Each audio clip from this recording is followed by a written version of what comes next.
What's up? So I'm Kat Mykals with Loudwire.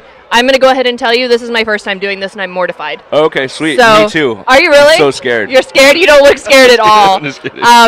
You're doing a great job. Yeah, thanks. I at least look like I belong here. That's the important thing right now. Absolutely, you're good. All right, so DED's been together 2 years. You guys haven't been together real long, right? It's been about three and a half, but we did a lot of it under the radar before we showed it to underground people, stuff. Yeah. Okay.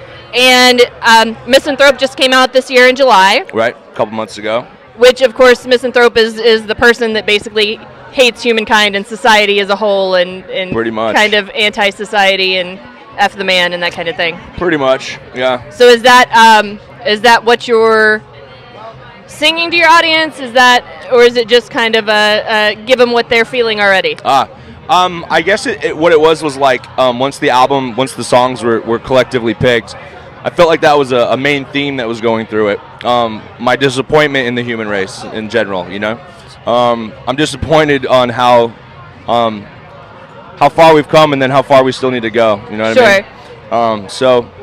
And it's really about myself as well. I feel like I should be better than I am. So I include myself in a lot of it as well. Right on. And it's all just about hopefully, you know, getting to a better place. I guess that's what it would be. Getting to that ultimate. Like just enlightenment. We should be trying to move toward enlightenment so much more than we are. And, absolutely. And we should be treating each other better. And just a little bit of consideration would go so far. And just we're so like, some of our ideas and the way that we live is so just like archaic. It's just unbelievable that we still are dealing with so many things. I can't even believe we're still going to go to war with people and stuff. Yeah. I think that is so ridiculous. Anyway, that's just me. No, I don't disagree. Yeah. So when you that talk, was heavy. That was a it was a heavy question. I'm like, oh god, now there's gray matter on the wall behind me.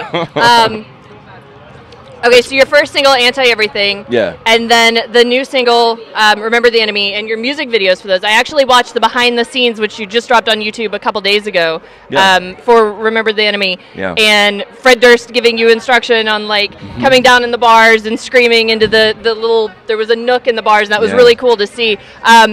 What's it like working with him as far as producing video and that kind of thing?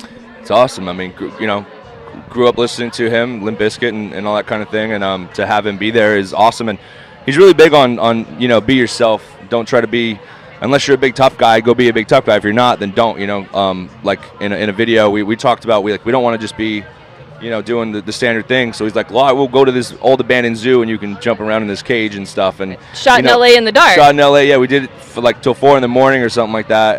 And it was creepy, and it was cool. So just trying to always do something weird. The video that he did for Anti-Everything too, it's all like negative effect and like white and just like weird. And you know, we're like, I don't even care if you can see us in the video. You know, it doesn't matter to me as long as it looks cool. Because you know, like Tool videos or you know, whatever it is, like as long as it's cool, you know, enhances the song. Sure. Well, Tool and like all the Trent Reznor stuff, the 9 Inch Nails and the 90s and the very industrial, but the visuals on it were always so compelling. Absolutely, very impactful, and it's like when you hear the song, you see the video now. You know what I mean? It's like embedded. They're embedded together. So yeah, you know, something like that. Well, while we're talking about creepy things, we're not too far away from Halloween. Right. So do you have like a favorite Halloween memory? I know that's random and left field. Actually, yeah. For some reason, I really enjoyed one Halloween. It was when I was a little bit older. I was hanging out at my parents' house, and me and my dad watched Return of the Living Dead together. I don't know why I loved it so much, but I just had the best time with him watching it. And that would be it. Yeah. I mean, I've partied so many times on Halloween and done so many different things, but for some reason I got like the tattoo of the movie. Okay, that's cool. Yeah, so like it's all like horror sleeves right here. So yeah, it's for some reason that's like a Halloween I always remember. Really cool. And then Friday the 13th. What are things that you consider unlucky? Things I consider. I always think on the serious tip. I'm not like funny really. Well, that's like okay. What I would think is be unlucky. I mean, I would think in the obvious sense, I guess. Dying. Dying's unlucky. Yeah, I'm pretty serious, I guess. I don't know.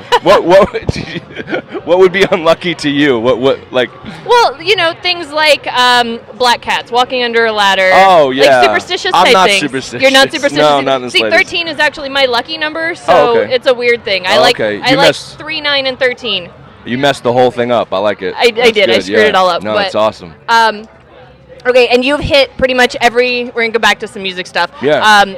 You have hit like every major festival this year. I mean, you guys are touring hardcore. You've been on tour with Korn. Right. So what's that been like as far as coming out? I mean, really coming out this year, hitting it big with this album and the last 2 singles, and getting to work with Fred Durst, and now you're touring with Korn. And kind of tell me what that's like. It's awesome. It's very surreal. We've been playing music for a while, you know, in other bands and things like that. So we're not brand new to it. It feels it feels awesome. It feels really cool. But we're also like very big on like not patting ourselves in the back.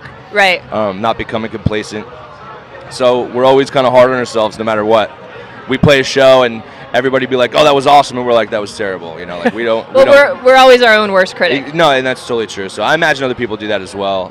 But it's just been dope. I mean, we just left tour with Korn just now. We just drove here from there, and they're the best guys. I mean, Fred's awesome.